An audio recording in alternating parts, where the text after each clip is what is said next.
അവരുടെ അപ്രൂവൽ കിട്ടാതെ നിൽക്കുന്നത് എന്തുകൊണ്ടാണ്? 300ഓളം പേരുള്ള ഭിന്നശേഷി കാര്യം പറഞ്ഞുകൊണ്ടാണ്. അതെല്ലാം സുപ്രീം കോടതി അതിന് വളരെ ക്ലാരിറ്റി വരുത്തി, വളരെ വ്യക്തത വരുത്തിയിട്ടുള്ള വിഷയമാണ്.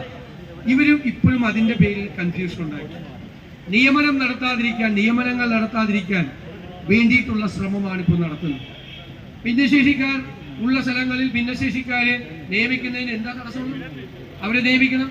ഭിന്നശേഷിക്കാർ ഇല്ലാത്ത സ്ഥലത്ത് അത് ജനറൽ വേക്കൻസിയായി ബാക്കിയുള്ള ആളുകളെ നിയമിച്ചു കൊണ്ടുപോകണം. ഇതിനെന്ത് തടസ്സമാണുള്ളത്? അത് വളരെ ഭംഗിയായി വൃത്തിയായി, അല്ലാതെ അവിടെ ആളില്ലാത്ത സ്ഥലത്ത് വർഷങ്ങളോളം ആൾ വരുന്നത് വരെ അത് വേക്കൻ്റ് ആയിടണമെന്നാണോ? അങ്ങനെ ചെയ്താൽ അധ്യാപകരില്ലാതെ എങ്ങനെയാണ് ക്ലാസ്സുകൾ നടക്കുന്നത്? 16,000-ഓളം അധ്യാപകരുടെ കുറവാണ്. മാത്രമല്ല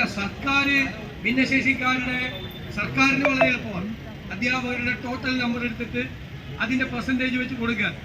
ഓരോ മാനേജ്മെന്റിനും അവരുടെ സ്കൂളിലെ ഈ ഭിന്നശേഷിക്കാരുടെ നമ്പർ എടുത്ത് അത് ചെയ്യുമ്പോൾ ഉണ്ടാകാവുന്ന പ്രായോഗികമായ ബുദ്ധിമുട്ടുകളുണ്ട്.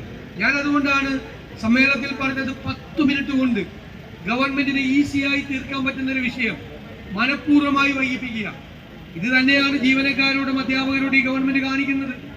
പുതിയ ശമ്പള കമ്മീഷൻ റിപ്പോർട്ട് നടപ്പാക്കേണ്ട സമയമായി, എന്നിട്ട് പുതിയ ശമ്പള കമ്മീഷനെ വെച്ചിട്ട് പോലുമില്ല. പഴയ ശമ്പള കമ്മീഷന്റെ ആ ശമ്പള പരിഷ്കരണ കുടിശ്ശിക കിട്ടിയോ? അതാർക്കും കിട്ടിയിട്ടില്ല. 19% DA കിട്ടിയില്ല, ലീവ് സറണ്ടർ കിട്ടിയില്ല. ഏതെല്ലാം തരത്തിൽ ജീവനക്കാരെ ദ്രോഹിക്കാൻ ഞങ്ങൾ നിയമസഭയിൽ വളരെ ഗൗരവത്തോടു കൂടി ഈ വിഷയം പറഞ്ഞു. അധ്യാപകർക്കും ജീവനക്കാർക്കും കൂടി സർക്കാർ ഡയറക്റ്റ് കൊടുക്കാനുള്ളത് 65,000 കോടി രൂപയാണ്.